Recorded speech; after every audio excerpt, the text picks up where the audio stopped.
عن ابی ہریرہ رضی اللہ عنہ قال قال النبی صلی اللہ علیہ وسلم لکل شیء زکاۃ وزکاۃ الجسد الصوم وعن ابی ہریرہ رضی اللہ عنہ قال قال رسول اللہ صلی اللہ علیہ وسلم قال اللہ عز وجل کل عمل ابن آدم له الا الصوم فانه لی رواہ البخاری۔ رمضان المبارک کا مہینہ قریب آ رہا ہے، اور جس طریقے سے اللہ رب العزت نے سارے دنوں پر جمعے کے دن کو فضیلت عطا فرمائی،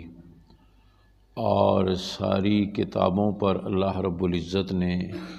قرآن مجید کو فضیلت عطا فرمائی،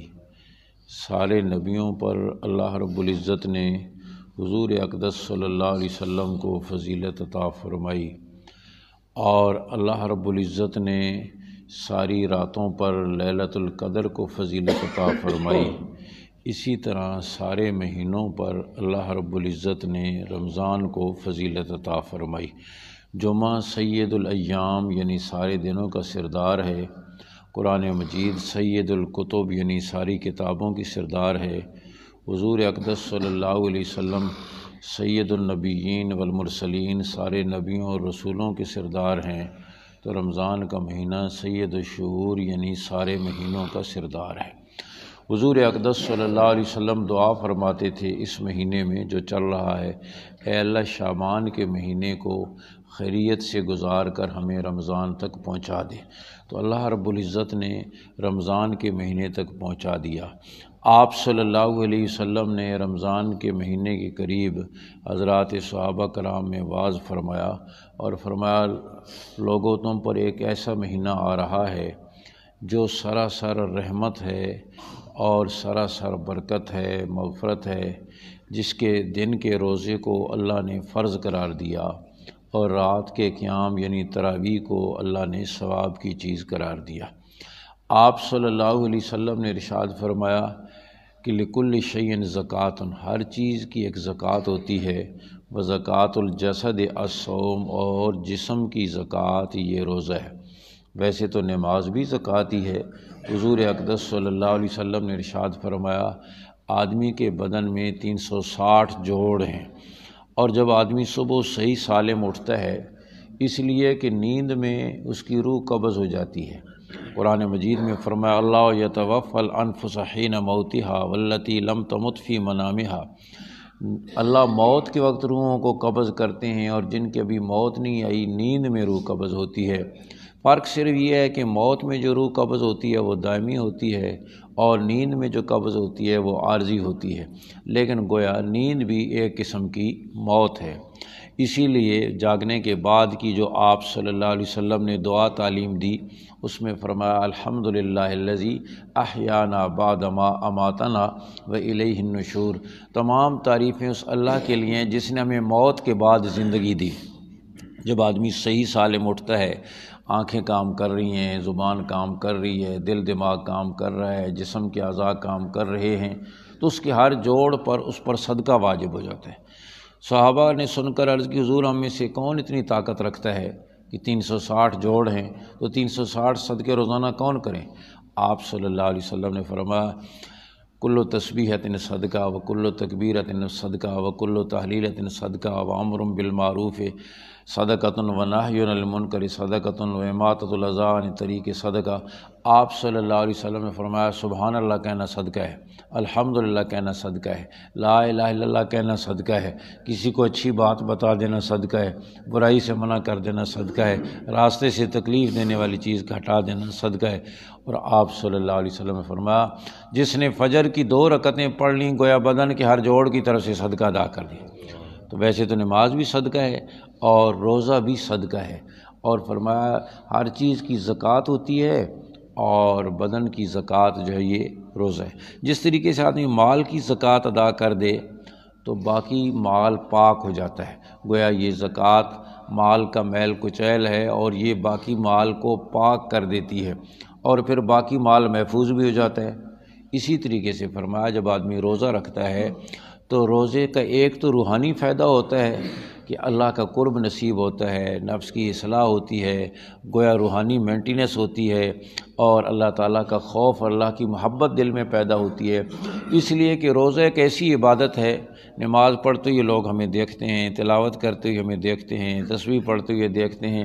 لیکن روزہ ایسی عبادت ہے یا روزہ رکھنے والے کو پتہ ہوتا ہے یا اللہ کی ذات کو پتہ ہوتا ہے کہ اس کو روزہ ہے یا نہیں۔ یہ ایک ایسی خفیہ عبادت ہے۔ اسی لیے اللہ رب العزت نے فرمایا ساری عبادتوں کا ثواب فرشتے لکھتے ہیں، لیکن روزے کا اجر و ثواب میں خود لکھتا ہوں۔ اس لیے کہ الصوم لی، روزہ میرے لیے ہے، وانا اجزی بہ، اور میں ہی اسی کا بدلہ دیتا ہوں۔ اور محدثین نے، علماء نے اس کو حدیث کو اس طرح بھی پڑھا ہے، الصوم لی وانا اجزی بہ، روزہ میرے لیے ہے اور میں خود ہی اس کا بدلہ ہوں، میں خود اس کا بدلہ ہوں، یعنی روزہ رکھنے والے کو میں خود مل جاتا ہوں، اور اللہ کی ذات مل گئی تو سب کچھ مل گیا۔ ایاز وزیر تھا محمود کا خاص الخاص، پہلے اس کا نوکر تھا، ملازم تھا، مالی تھا، اور پھر اس کی ذہانت، اس کی وفا کی وجہ سے محمود نے اس کو سینئر وزیر بنا دیا۔ تو ظاہر ہے اس طبقے کا کوئی آدمی بڑے لوگوں میں آ جائے تو پھر اس کو اجنبی سمجھتے ہیں، تو باقی وزیر اس پر اعتراض کرتے ہیں، کل تو گھاس کاٹتا تھا باغ میں، آج محمود نے ہمارے سروں پر اس کو مسلط کر دیا۔ تو محمود وقتاً فوقتاً ان پر ظاہر کرتا رہتا تھا کہ اس میں اور تم میں کیا فرق ہے۔ تو ایک دن جب وہ محمود نے اعلان کیا سارے وزیروں کے سامنے کہ آج خزانے کی جس چیز پر جا کر جو ہاتھ رکھ لے گا وہ اسی کی ہو جائے گی، خزانے کا دروازہ کھول دیا اور کہا جو جا کر جس چیز پر ہاتھ رکھ لے گا وہ اسی کی ہو جائے گی۔ تو سارے وزیر دوڑے کہ جلدی سے جائیں خزانے کی طرف تاکہ سب سے قیمتی چیز ہمارے ہاتھ لگے۔ ایاز وہیں کھڑا رہا، تو سارے وزیروں نے کہا ہے بڑا بے وقوف ہے نا، یہ مالی ہے، اس کو کیا پتہ کہ بعد میں جائے گا کیا ملے گا۔ ایاز کھڑا رہا اور محمود سے کہا آپ ٹھیک کہہ رہے ہیں، سچ کہہ رہے ہیں، واقعتاً ایسی ہے، آج جو جس چیز پر ہاتھ رکھ لے گا اسی کی ہو جائے گی۔ محمود نے کہا بالکل، میں اپنے اس اعلان میں پکا ہوں، آج جو جس چیز پر ہاتھ رکھ لے گا اسی کی ہو جائے گی۔ ایاز آگے بڑھا اور محمود پر ہاتھ رکھ لیا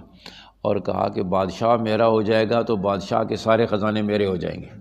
تو فرمایا اللہ کی ذات، اور اللہ فرماتے ہیں روزے کی وجہ سے میں خود مل جاتا ہوں، اور جب اللہ کی ذات مل گئی تو سب کچھ اللہ کا ہے، ساری چیزیں مل گئیں۔ تو فرمایا روزے میں اللہ رب العزت کی محبت بھی پیدا ہوتی ہے، کسی کو پتہ نہیں ہے، اس کو پیاس لگی ہوئی ہے، غسل خانے میں دروازہ بند ہے، غسل کر رہا ہے، پانی جو ہے وہ چہرے پر سر پر پڑ رہا ہے، حلق خشک ہے، کوئی دیکھنے والا نہیں، لیکن ایک قطرہ پانی کا نیچے نہیں اتارتا اللہ کی محبت میں اور اللہ کے خوف میں۔ تو فرمایا اس روزے کے عمل کی وجہ سے اللہ کی محبت بھی پیدا ہوتی ہے، اللہ کا خوف بھی پیدا ہوتا ہے، رذائل دور ہوتے ہیں۔ ایک مشق ہوتی ہے کہ پورا مہینہ اللہ کی محبت میں، اللہ کے خوف میں حلال چیزوں سے بچا رہا